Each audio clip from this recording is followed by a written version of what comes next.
What's going on, everyone? This is Seth, one of the co-hosts of Engaged Podcast, to bring you today another great episode of Engaged Podcast. But before I can get into that, my world-famous announcements, I have to give them. If you haven't done this yet, go ahead and like and subscribe to wherever you're hearing this podcast right now. So if you're listening to this on Apple Podcasts, Spotify, Google Podcasts, Podcast Addict, YouTube, go ahead and subscribe and leave us a review. We greatly appreciate it. If these podcasts inspire you and they help you and they feed your soul, we want to hear about it. We want to hear your story. We want to hear how this podcast has helped you. And it also lets other people know what they can expect from this podcast. So if you haven't done that yet, please do so. If you also haven't checked out our YouTube page, the link for that's down in the show notes. There's all kinds of amazing content for you there. There's book review videos, leadership videos. We have currently going through the band U2, and we're even about to dive into a U2 documentary here pretty soon. And we sit, me and Pastor Anthony, we sit down and we react, review, and we just dive into songs by. Currently, we're going through the band U2, but eventually we'll get to other artists as well. But it's been an amazing ride, and it's been great. So there's all that's there for you. And the visual version, the video version of the podcast is there on our YouTube page as well. So if you're someone who you are a visual person, you want to see the guests, you want to see us interacting with them, you want to feel like you're sitting at the table with us, then YouTube is where you want to go. So all kinds of great stuff there. Check it out. We greatly appreciate it. Also, we do our live stream services every Sunday at 11 a.m.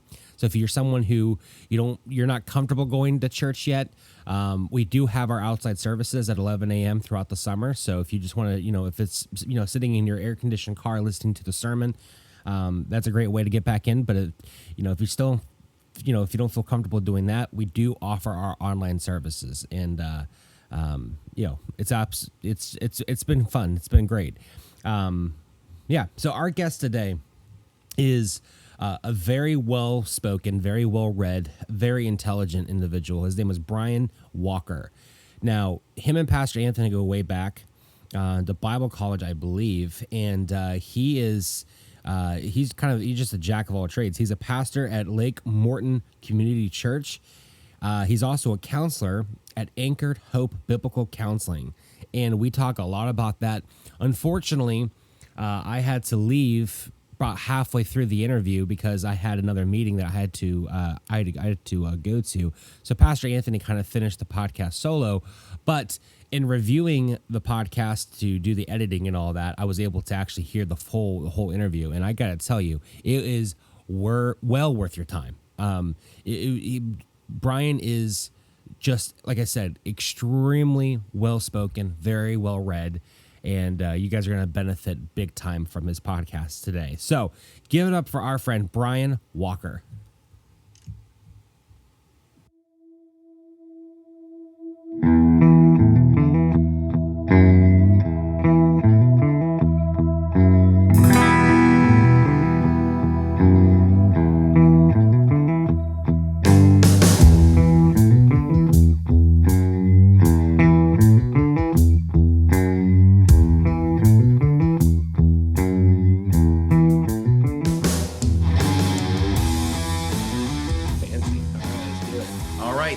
Anthony Claudius, pastor at Faith Presbyterian Church, hanging out with Seth today on this gorgeous sunny day in Western Pennsylvania. Yep. Today, we have the awesome privilege of hanging out with Brian Walker. Great to be with you guys. Now, are you Brian Walker or Brian N. Walker? Well, the N I use on social media just to distinguish me from all the other Brian Walkers out there. When you have a common first name and a common last name, you tend to use your middle initial a lot. I gotcha. So for those who are tuning in, you and I know each other. Yeah, we go back. I'm trying to remember, how long has it been since we've seen each other in person? It's probably been 22 years. I graduated TFC in 99. Yeah, I was 20 years for me. Well, in 2001 for me. Okay. Yeah, so about 22 years since we've seen each other face to face.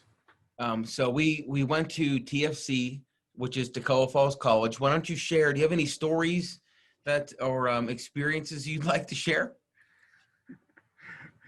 Well, there's an urban legend at TFC that only works at a school like TFC. This actually happened a couple years before I got there, but it was such an epic prank that it was still kind of circulating. And it was a rapture prank where apparently I think it was 3A in Ford. Did you ever live on 3A? That was 2A. Okay. So I never lived on 3A either. But apparently all of 3A coordinated this where they singled out two guys who roomed together. And they planned it to where they went around, they dropped in the floor like perfect stacks of shoes, socks, pants, underwear, like everything. They went into the bathroom, they turned on the showers, they dropped soap, they had like razors in the sink, and they went through all their rooms and they whisked the bed sheets back, right, so that it just looked authentic, as we all learned from the Thief in the Night movies, right? And then they actually had someone who played trumpet who got on the roof of Forest Hall, blew his trumpet, woke these guys up in the middle of the night, and they just, in their stupor, at 3 a.m, they're walking around looking at this. And if you've grown up in that environment where you've heard rapture all your life, like, what are you going to conclude? And so these guys absolutely flipped out. They ran out of the dorm in terror, and there were all of their 3A buddies waiting for them. I wish I had been there to be a part of it, but it was a lot of fun even hearing about it. So that is one of the single greatest pranks I've ever heard. But that's also, it's like, tell me you went to Bible college without actually telling me you went to Bible college. Because that's only a Bible college prank that you could talk about. Yeah, it's not going to work at Penn State. Right. So when you and I attended Toccoa, I mean, the people out there are going to be surprised. Some of the rules, if I can remember correctly, so you have a beard right now. You could not have that beard there. That's correct. We were not allowed to have TVs in our dorm rooms. We had a common one TV room. Right. I don't remember the name of it, but I just remember there was a lot of tension on Sundays because there was a certain group of guys that wanted to watch football and a certain group of guys, which I found out, I didn't even know this was a thing, that liked to watch cars go in circles around a track. So you can guess which team I was on. I was team football. No. Right. And we had a curfew, right? We did. Yeah, I was a security guard, so I was part of enforcing the system. And I had to hand out gratis hours for those who came in, which was a really ironic name. So for those who came in after curfew, they were penalized by we gave them gratis hours, which of course gratis means grace. But there was anything but grace, right? It was basically saying it was grace for the school. Like you're going to work for 2 hours and not get paid for it. So, yeah. Did you ever hand me gratis? I can neither confirm nor deny that claim. Did you I don't think so. You were one of the good ones. Thank you. You ever give Steve Blues gratis? I'm sure I did. Yeah. If I didn't, I hope I did. So there was a group of guys that would notoriously sneak out at night just to give us security guards something to do. And we loved it. So Jay Sanders, Sean, if you remember, those guys are, I guess all of us were a couple years ahead of you, but they were notorious for sneaking out. And they really did it for us. They said, hey, we're going to be out tonight. See if you can catch us. And we're like, this is great. And they're like, yeah, we'll take the punishment if you catch us. We'll do the gratis hours. And so there was one night where the entire shift that night was a game of cat and mouse, and we picked them off one by one. Now that was our success story. We had many times where they got out and we never even saw them. So that's awesome. It was really fun that we had one night where we just picked them off and none of them got away with it. How cool is that? Wow. We need to have Jay Sanders on the show sometime to tell his side of the story. Yeah. What we need to do is we need to get all of your friends from Bible college all on a podcast together. That's not a bad idea. I would love to see that because I've heard so many stories. I've heard so many things. I would love to see all of you interacting with each other and seeing your 20-year-old self just come back out. Oh yeah, that's cool. It'd be cool. So Brian, it's nice to connect. And I'm reading here that you are the pastor at Lake Morton Community Church. That's in Florida? It is. Lakeland, Florida, right in the middle of the state. We're right off of I-4 in between Tampa and Orlando. It's apparently is the second fastest growing city in America right now. Okay, Oh, wow. we're in the complete opposite of that where we're at right now. We're in the slowest growth spot in America. And you've been a pastor for how long? Well, I've between associate and lead pastor roles for about 20 years. So after Tacoma Falls, I went off to Erskine Theological Seminary in Due West, South Carolina. And Erskine was connected with the Associate Reformed Presbyterian Church. I served with them for 3.5 years. In 2006, transferred into the PCA and in Clemson, South Carolina, and became a Clemson fan and spent the next 7.5 years there. And then at the end of my time there, very unexpectedly, sorry, I know I'm talking to Presbyterians here, I actually had a change of views on baptism.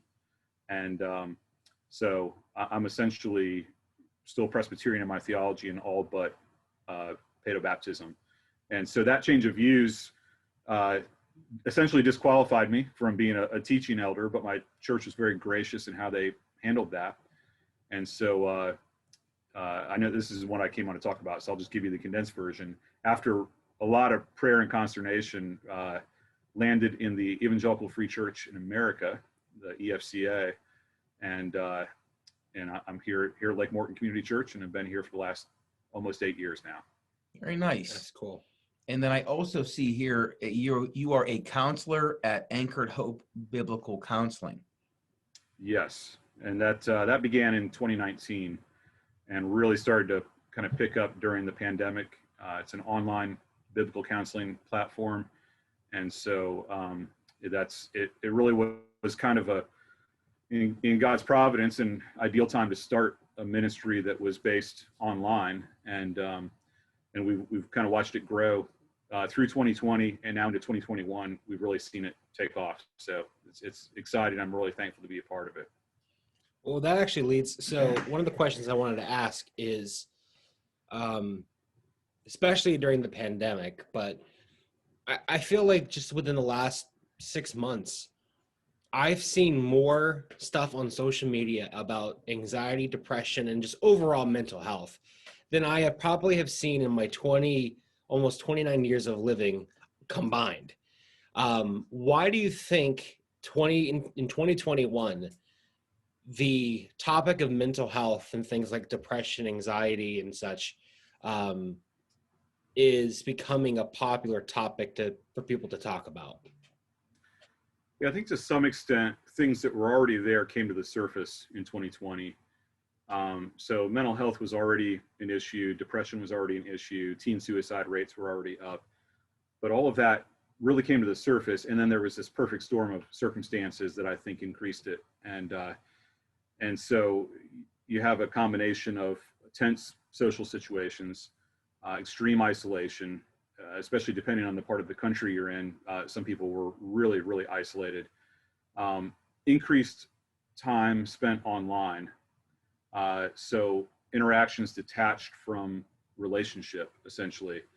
And so all of the things that we kind of already knew fed into depression just became that much more a part of life for so many people, really for all of us. And so I think that's why we saw, I know early on in the pandemic, I saw one stat that said there was I think it was a 37% increase in antidepressant prescriptions.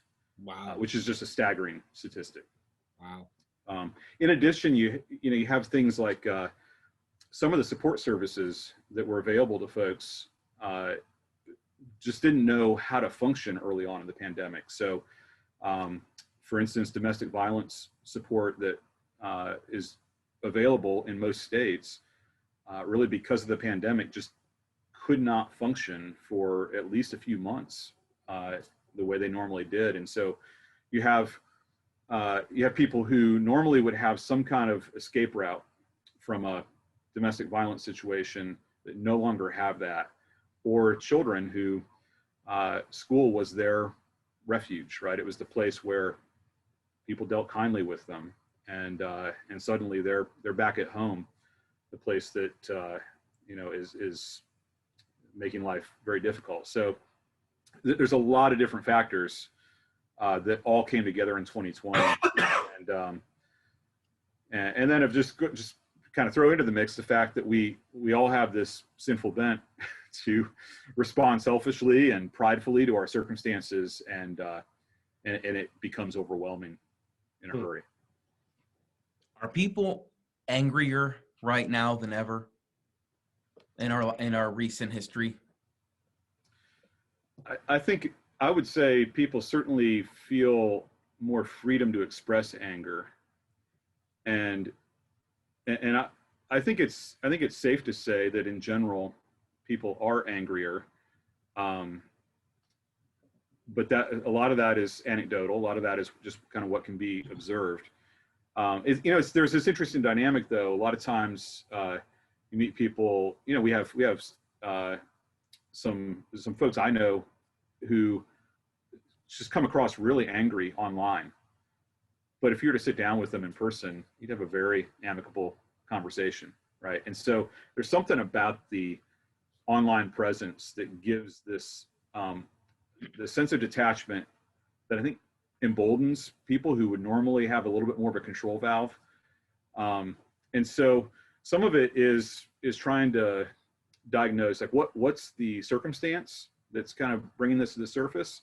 You're probably familiar with Paul Tripp. I know Paul Tripp said his mom used to say to him, he'd go to these family reunions when he was a kid, and he had an alcoholic uncle who would just every year make a fool of himself and make lewd comments to the women and things like that. And he said his mom one time as she was taking him and his brother Ted away from that scene, stopped at the car and got down on a knee and said to them, "Boys, just remember, there's nothing that comes out of a drunk that wasn't already there in the first place." Right. And so I think when you're talking about other circumstantial factors, obviously those don't create anger as much as they expose it. Right. Anger is a condition of the human heart. James chapter 4 says anger comes from competing desires within us. But we live in a world where those competing desires are competing more than ever. And there's more perceived conflict socially and even in families and churches. And so, yeah, there's a lot more opportunities in a sense for the lid to be taken off. Interesting. You mentioned when we were talking, I guess, messaging, we were thinking of different topics, and then I was talking with Seth about them. We kind of just jotted down some things here. So it may seem kind of random right now, at least in the beginning. Fire away. Well, one of the things that I know I hear all the time, and I know you both hear, speaking of addiction, whether let's say alcoholism or drugs, whatever, you hear that being referred to as a disease quite often. Have you heard of that before? And if so, do you agree or disagree? And tell us biblically the reasons why. Yeah, so I have heard that. I've counseled people who have been told that you have a disease. And I try not to use that language myself. I try to differentiate between disease and disposition, right? So all of us have bents and inclinations, things that we're going to gravitate toward when we're tired, when we're stressed, when we're frustrated. And so I think from a biblical anthropology standpoint, a disposition is an action of the heart, right? It is part of kind of how the sin nature expresses itself, and it expresses itself in different ways in different people. When we're talking about a disease, we're talking about something that is more of an outside in experience. It's There's a physiological component that's the causal agent there. And so with most addictions, and again, I don't want to rule that out entirely. Like clearly there are physiological things that often cause people, in a sense, to function in ways that would be perceived as very, very sinful by others, right? And sometimes there are factors at work there beyond just a decision they're making or an inclination of their heart. But I think normally when we're talking about those things, we're talking about things that we are going to, the heart gravitates to find satisfaction, right? At the root, it's a worship issue. It's what have I made my God? Where do I go to find comfort, to find hope? Where do I, in a sense, give myself? And so at the root of it, there's a worship issue taking place. But the other reason I try not to use the terminology of disease is because often we'll hear that.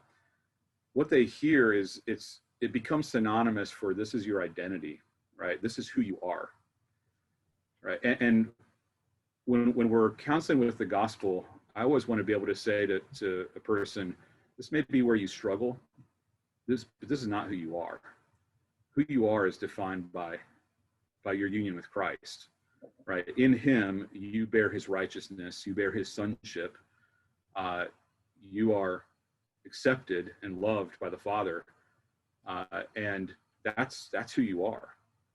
Now, your heart may gravitate toward things that are in direct opposition to that, but those things don't define your identity. They actually are in contradiction to your true identity in Christ. I have a tremendous friend that overcame his addiction issues, and one of the things that he takes issue with AA is how they introduce each other. You know, they introduce themselves as their identity. You know, I am so and so. I am an alcoholic. So you're not. I am not an alcoholic. You know that you are attaching your problem as your identity. It's who you are. And he says that's not who I am. I am not an alcoholic. I'm not defined by that. You know, my identity is something like what you're speaking about. But I just thought practically, I never heard anyone say that before. I've heard the theological component to that, but I never thought about how that's the very basis, the very first thing you do at AA meetings. You know, you introduce yourself and you're labeling yourself as you are your identity, which is I'm an alcoholic. You're not. Right. There's an amazing. Yeah, I understand it. Oh, go ahead. Sorry. I'm sorry. I was just going to say, I understand part of the purpose of that is to create an atmosphere of transparency where they're saying, hey, I'm gonna just get out right on the front end what the problem is here. And so I get that. And I think all counseling that is healthy is wanting people to identify the problem so we can deal with it. But I do think that there's a pretty significant problem when identifying the problem gets attached to my identity as a person. Because the gospel always says this is not who you are. I was gonna. There's an amazing book. I'm sure you probably read it. It's called "You Are What You Worship," and I was actually trying to look it up because I could not remember the author's name, and now I know why I couldn't remember his name. It's Jonathan, and I'm not even gonna try to say that last name. Azzarello. Anyways, Italian name. fantastic book because one of the main points I took away from that book, I'll put it on the thing so people could see. Yeah, it. I actually have not read that, but I like the title already. It is. It's a really powerful book. One of the things I took away from that when I read that book was because I was actually the person who would have agreed that addiction is a disease. But then one of the things I got out of that book is that the phrase is true, you are what you worship. And the way the Bible depicts it, and this completely changed my mind of how I see addiction, is we were created to worship God. We were created to seek pleasure in God, to find, John Piper has a book called Christian Hedonism, basically kind of dives into that. And so we were created to basically just be attached to God in all things. Sin gets in the way. Sin stops that from happening. Now our sinful hearts are always, our default mode is to go anywhere else except for God to find pleasure, meaning, whatever. And addiction is just what our heart goes to. So it could be a substance. It could just be like our last guest, we talked about, food. It could be really anything. It could be anything that your heart goes after whenever things aren't going well, whenever you need a break, whenever you want to relax. It's whatever you're going to that's not God. And so we all, which this is where I say that as Christians, we kind of missing a huge opportunity here, which is when we deal with people who are addicted to substances or whatever, is that we're like to look at them and say, we're not all that different. It's just the outcome is different, but the root of it is the exact same. Mine is food. His is, heroin or whatever. And when you bring it down to a sinful point, we have a commonality where we can all help each other, and we don't see each other as he's clean, but he's not. And so, but yeah, everything you're saying though that's why I figured you'd read the book, because it sounded almost identical to what was in that book. It's fantastic. Well, I've read a lot of Piper, and that's where a lot of that comes from, is the idea that God has created us to find our delight in him, right? He's most glorified in us and we're most satisfied in him.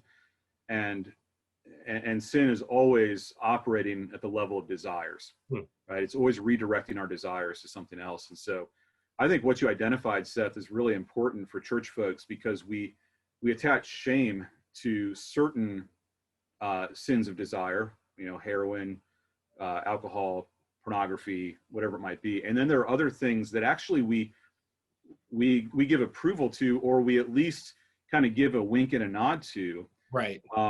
And so like for me, one of the places I go is seeking approval, right? I think this is one of those things that pastors sometimes struggle with. Like I want to be thought well of, and want to be seen in a positive light. And well, that can become just as destructive of an idol as alcohol or pornography or anything else. And so I think to be able to identify it and say, all of these things at the root level are worship issues. And if I'm seeking approval above all else, then I'm not loving the Lord with all my heart, mind, soul, and strength. I'm not finding my delight in him. I'm actually finding my delight in me. And that's the worst form of idolatry. We got a lot to talk about. Let me ask you this question. You said sin operates at our desires or desire level. Is that Genesis 3, the fall? Can you unpack that? Yeah, so you see Satan going after the desires. Like Eve recognizes, she recognizes something about the fruit that's desirable, right? And Satan, I think, taps into that fundamental desire that has now become the mark of all sin, right?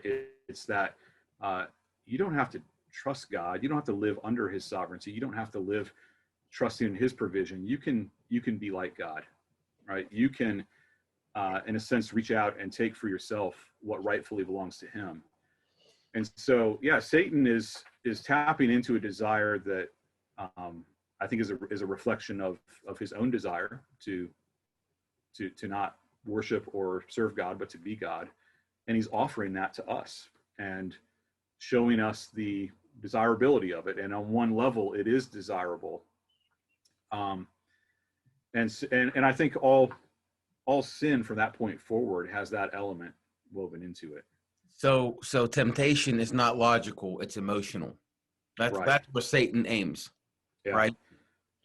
Yeah, one of the things I often tell counselees is sin is not rational, right? So we want to try to make sense of it. And a lot of times we look at what the things we do and we say, that's the exact opposite of what I know I should be doing.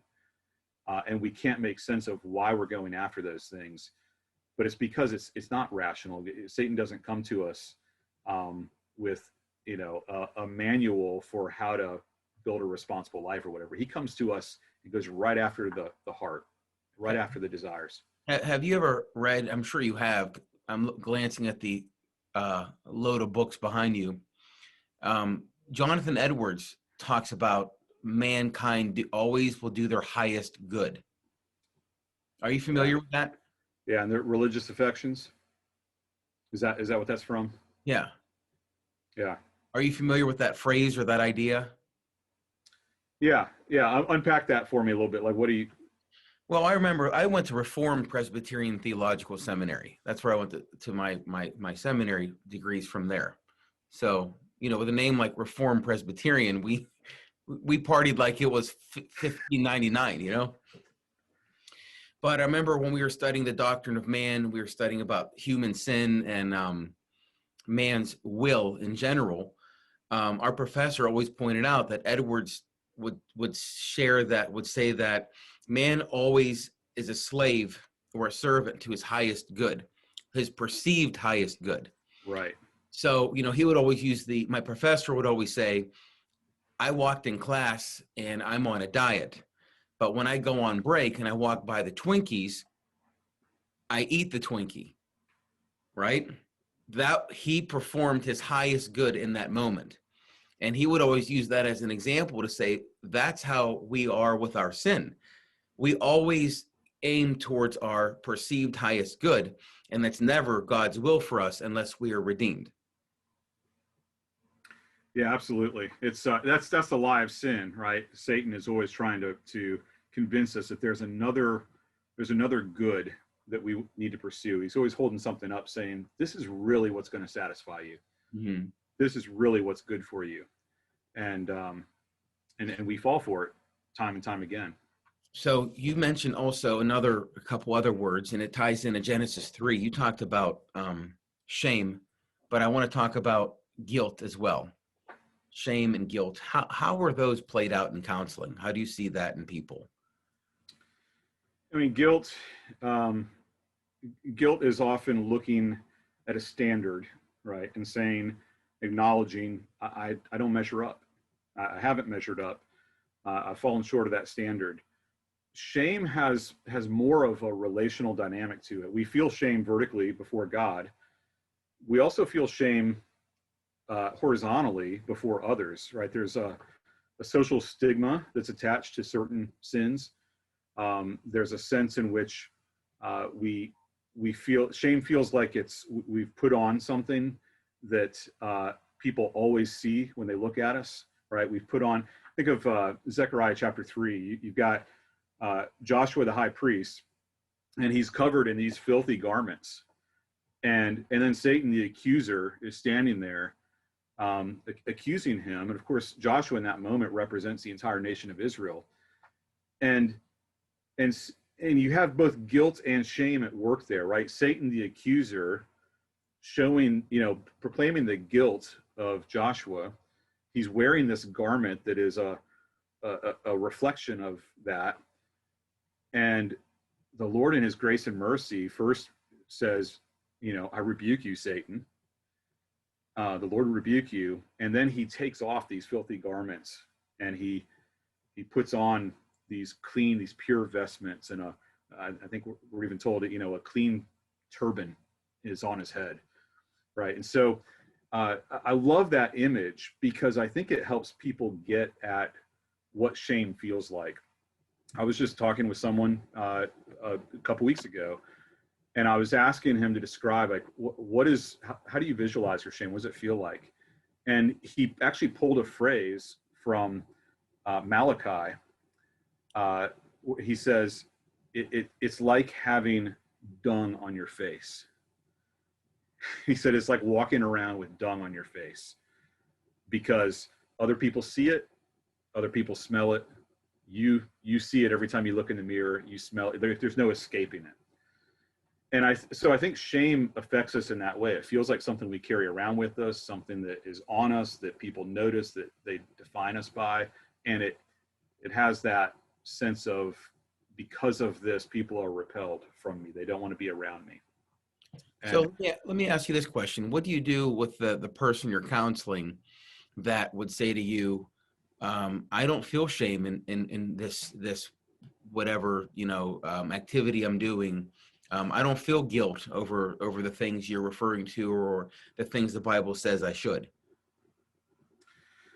Yeah, often in those cases, like the pastor in me wants to kind of go after it, but a lot of times I will follow with more questions, and I'll say, well, tell me about it. What's it doing for you? Right?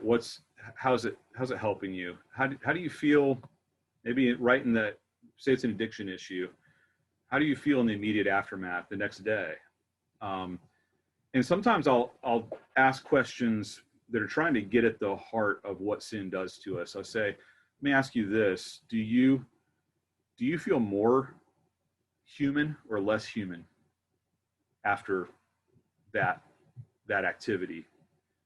Do you feel more fulfilled or less fulfilled? And if it's a Christian, I can say, do you feel like you are reflecting more of the image of God, or that it's diminished in some way? And so a lot of counseling is trying to help reframe things for people. Like, most people have heard the propositional statements of, the law says don't do this, I've done it, and then they're like, but I don't feel anything, so whatever.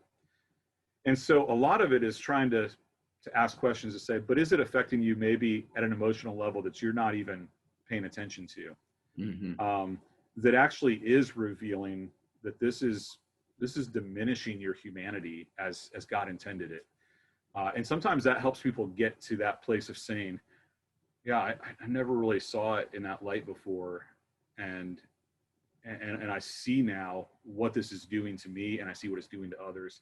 And eventually the goal, of course, is to get to the place where they're able to say, and I see why this is sin in the presence of a holy God. But it's sometimes it's discerning the person and the kind of where they are. There's often there's a question of, is there suffering involved as well? Sometimes when someone can be dealing with bitterness for a lot of different reasons, but if they're dealing with bitterness because someone has just scandalously hurt them, then a lot of times you have to kind of go back and walk around that pain with them before they're going to be able to identify their sinful response to that pain. Sometimes it's like, yeah, there's sin there, but that's maybe not the most important thing we need to deal with right now. It might be that we need to deal with the suffering first.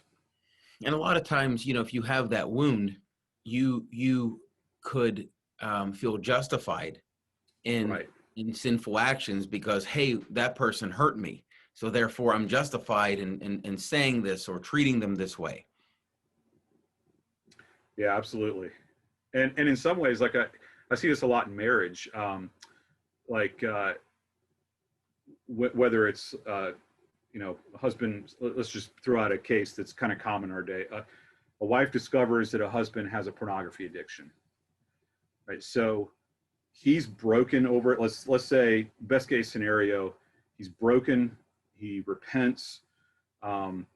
It kind of kickstarts a new awakening in his heart. And so he's on this upward trajectory. And in some ways, he's on a high, a spiritual high. Right. In the meantime, she's kind of in the depths. She's dealing with all these questions. Like, why was my husband looking at this? Why wasn't I enough for him? Why did he turn to that? So how do you help a couple like that? How do you help her? Usually what I try to do is say, what you're feeling is actually valid. Like, I would be really concerned if you were not angry right now. I think one of the biggest mistakes we make is to say, your husband confessed, so you need to forgive and get over it. Yeah, right. It's recognizing there is a forgiveness that needs to happen there, but it needs to be, his repentance needs to include a complete freedom for her to be able to get out and express all the ways that this has affected her. Right. That's a husband who says, hey, listen, I said I was sorry. I repented. You need to just be done with this. You need to be over it. Isn't really grappling with the consequences of his sin. and the impact that that's had on her emotionally and on her self-image. And so part of that repentance is allowing a healing process to take place where he's able to hear her get upset about it, probably over and over again, over time, because I just see that if that's not validated and she's just kind of asked to suppress it, it's going to harden into a rock of bitterness that just never goes away. Obviously it can by God's grace, but it becomes a much bigger problem to deal with then. But at what point then does the man in your scenario end his suffering for what has happened before? How long does she get to continue for the rest of her life and beat him up because of that? Yeah, so it's a lot of it is about the goal that you attach to it, right? So the goal is not he's done something to you, so he's now in a process of penance that you can inflict on him for the rest of your marriage. It's this has happened. It needs to be acknowledged that there's real pain attached to it. That needs to be acknowledged and grieved together. But the goal is always so that we can work to a place of healing where we're able to look back. I don't know that the sting of it ever completely goes away, but we're able to look back and say, God used that to help us see more of his grace, to draw us together, to actually renew our marriage. And so the goal you attach to it is really important, because if it's just like, yeah, just keep beating them up for it, year 1, year 3, year 5, then you got 2 bitter spouses, and right. That's disastrous. All right, I want to jump to something else, a little more maybe in-house and personal with me. When I was in seminary, we really studied a lot under Jay Adams. Are you familiar with any of his work? I am. So yeah, I'm actually doing classes right now with CCEF, which he started. And of course, I'm under what might be called the 3rd generation of CCEF counselors now. And there's been I would say some significant shifts in terms of just how biblical counseling is expressed and even what's given emphasis. But I'll let you kind of ask your question before I get into that. Are you familiar with George Scipione? A little bit, yeah. I've read a little bit of his stuff, but not a great deal. So I studied under him. He was a direct disciple of Jay Adams, and he tell the audience a little bit about nouthetic counseling. Yeah, so nouthetic counseling operates on the principle that God's word is sufficient, right? And that we trust that God's word is living and active, that is sharper than any 2-edged sword. It's able to discern our thoughts and intentions. It is able to expose sin, to bring us to repentance. And so nouthetic counseling operates on the principle that we can come to people with God's word and trust that it's going to do its work in their hearts and lives, and that God speaks into our situation. He's not silent, and that the struggles that we have are not relegated to a kind of a specialized realm of medicine, psychology, and psychiatry that exists with this great chasm and gulf between that and the scriptures, right? It says that the scriptures speak to the fundamental problems of humanity. It gives us a way to understand anthropology that's right and true and in line with how God created us, and that there's common grace wisdom in the world of psychology. And yeah, go ahead. Let me ask you this. So that common grace wisdom, I know there's different philosophies, and again, this is more of an in-house thing. I'm just thinking about the audience as they listen to this. If they're going to themselves, wait, I know what counseling is. I never heard of nouthetic counseling, but now we're going to take it just a little bit further, and we don't have to spend a lot of time here. I'm just curious what you think.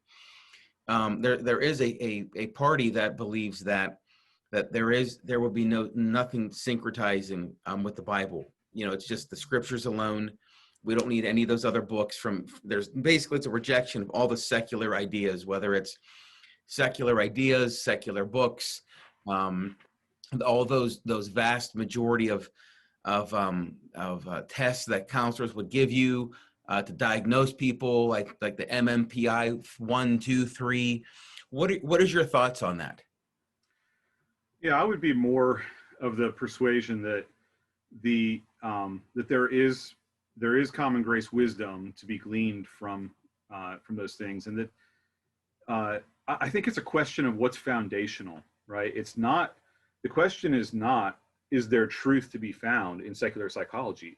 There is, just as there is in the field of medicine, just as there is in any realm of science, right? There are going to be true observations that are made that are useful and helpful, and I think it's wise for biblical counselors to be aware of the literature that's out there and to understand what can be gleaned from that. For one of my CCEF classes, we read Love's Executioner by Yalom. What's his name? Irving Yalom, and he's an atheistic secular psychologist, and yet there's a skill represented in his book that you see. It's like, I can learn from that as a counselor. Right. But the question is, what's foundational Right. in terms of how we understand humanity? Mm-hmm. And that's where we say the scriptures alone are sufficient to tell us who God is, who we are, what's the fundamental problem of humanity, and what's the fundamental answer, which of course is the gospel.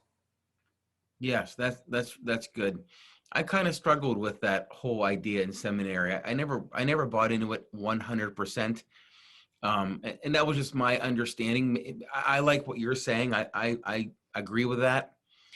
But there is a certain party that would reject, everything secular. The Bible is sufficient. And, I would watch them apply or not apply that to everything else in their life. Math, there's an apple and an apple is 2 apples.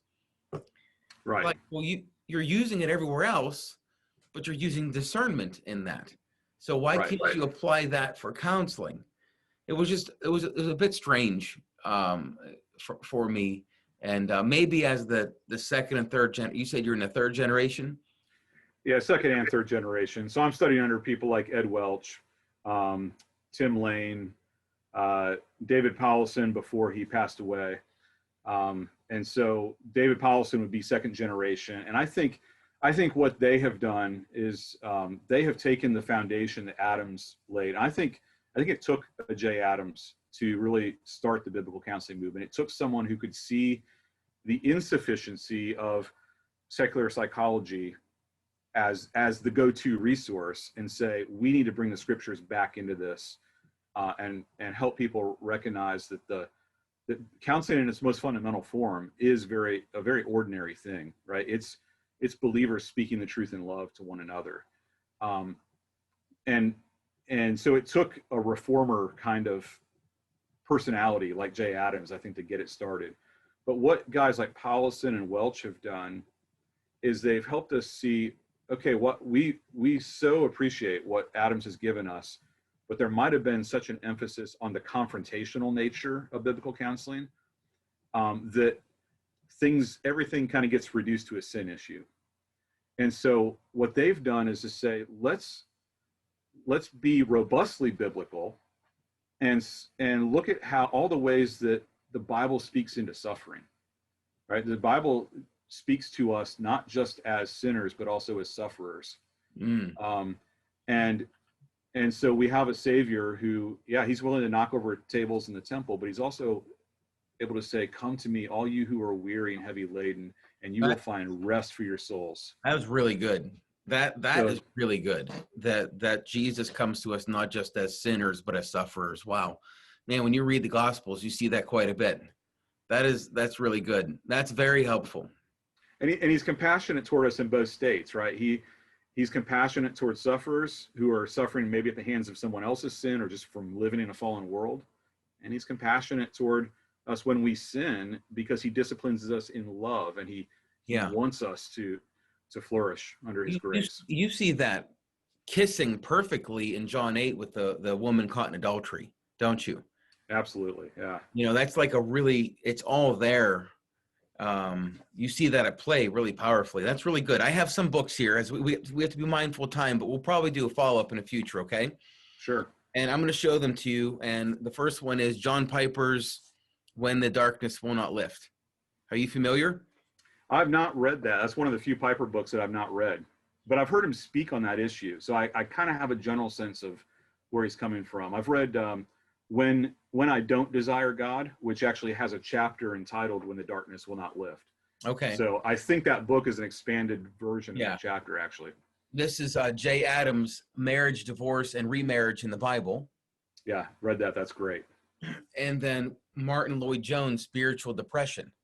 Oh man, you've hit on one of my all-time favorites right there. I mean, Martin Lloyd-Jones is one of my heroes. Grin on that face. Yeah, so yeah, I love that book. The first chapter on Psalm 42 is a gold mine, and I use it over and over and over again in counseling. Psalm 42 is the invitation to the person who's struggling with depression or suffering in any way to say, talk to God, speak to him openly about it. And in talking to him, he will meet you. So, yeah. Seth and I have been doing some music reviews for the band U2. And it's remarkable the amount of folks that are watching that, because they're such a huge band. But one of the themes that people always share is that Bono is, he's more of an honest person with God, and he's writing things that a lot of, overly spiritual Christians won't like, or at times will say, well, we can't be a Christian, et cetera, et cetera. And we actually just reviewed a interview with him and Eugene Peterson on the Psalms, and that hasn't aired yet, but we're going to do it in 3 parts. But he makes the observation that he loves the Psalms. The Psalms are his favorite book. And he says, it takes a poet to get that close with God. David screwed up a lot, but it's the fact that he's a poet, he's able to write and to feel things differently. My bones are aching within me. My bed is full of tears. And, the Christian church sometimes can get so heady that we forget how people are really feeling. People are lost and they're wallowing, and they don't know how to feel or what to do. And they feel a lot like the Psalms, the psalmist. I guess I'm just making a statement. I'm not. Yeah, yeah, and I love it, because the Psalms are, was it Calvin said, they're a mirror for the soul, right? In the Psalms, we see a reflection of the entire emotional range of human experience, but we see it in relationship to God, right? It's not just raw venting emotions for the sake of getting it out. It's saying, this is something I can take to God. So you see lament, you see anger, you see celebration and joy. You see kind of a quietness, and in Psalm 131, this my eyes are not lifted too high. I'm not raised up beyond my place, but I rest in you like a weaned child. So yeah, it gives voice, I think, to sometimes what we feel. Psalm 73 is one of my favorites. The Psalm of Asaph. It's like I've struggled with self-pity at times in my life, and when I feel myself going there, I go to Psalm 73. I'm like, okay, this is a guy dealing with self-pity, and he's praying himself out of it, by really reflecting on who God is and final judgment, and then it crescendos into this. You are the strength of my heart, my portion forever. I quoted that psalm when I was ordained. I closed the service out with that. That's a really good one. Let me think here. The last thing I want to ask you is this. You mentioned truth and love earlier, and that's drawn from Ephesians 4. What does that mean, and why is that important? And suggest to our audience how we could become better counselors if we apply that. Yeah, I think, in 2020, we've seen so much truth without love, haven't we? Or at least what we believe is truth, and kind of throwing it at people without love. I love the way Paul Tripp kind of lays out I don't know if you've ever read Instruments in the Redeemer's Hands, but it's kind of his manual for lay counseling in the church. And it's structured around 4 words: love, know, speak, do. Right. And he puts love up front. As he says, if we don't begin with a place of compassion, even with those who are stuck in stubborn sin patterns, then we will never have the perseverance to walk with them toward hope and recovery. And so it's about loving people enough to enter into the mess. And then it's no, right? I'm willing to listen and to not draw quick assumptions about what you're saying, to realize that human beings are complex people. And I need to listen long enough to hear the complexity in your situation. I need to be okay with not having the answer. That's one of the most challenging things as a counselor, is to learn that really to provide the help people need, you've got to be okay to not give answers too quickly. And even to kind of enter in with this sense of reverence, like this person is inviting me into a sacred space, right? Mm.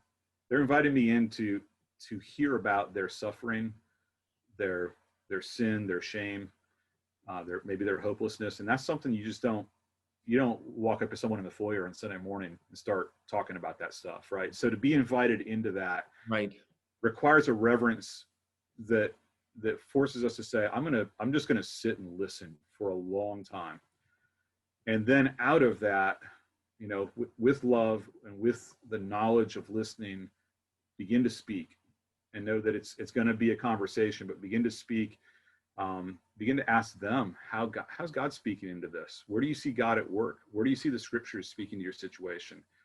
And then of course, do is the last component of that, which is, and this is especially applicable in a church counseling situation, of I'm not just going to dispense wisdom. I'm not just going to dispense truth bombs, right? I'm going to enter into your situation. I'm going to walk with you. There might be tangible needs that you need someone to meet to help you work through this. And I'm going to be an advocate, a help. I might rally other people to get involved. Obviously that's can be sensitive at times if someone's dealing with something where the circle of knowledge needs to be relatively small, but it's that willingness to walk with them and recognize that there's a tangible component. It's not just about what we say. Very good. Let me repeat that before we close. Love, know, speak, and do. I think that's really good practical advice. Brian, it is so good to connect with you. I'd like to have you up for a follow-up in the future, and maybe we can pick some more actual topics, and run through them, because I know there's a lot of folks that have a lot of questions about different topics that people are facing. So would you be willing to do something like that? Absolutely. Anytime. Very nice. It'd be great. Hey, thank you for your time. It's so nice to connect with you. God bless you. This was Anthony Claditis, pastor here at Faith. Seth was sitting right here at one point. He had to skedaddle. He has another meeting. And so I'm going to close the podcast off by saying, if you've been blessed by this, like and subscribe. And we look forward to connecting with you next week. Thanks, brother. So good to see you. Nice to see you too, buddy.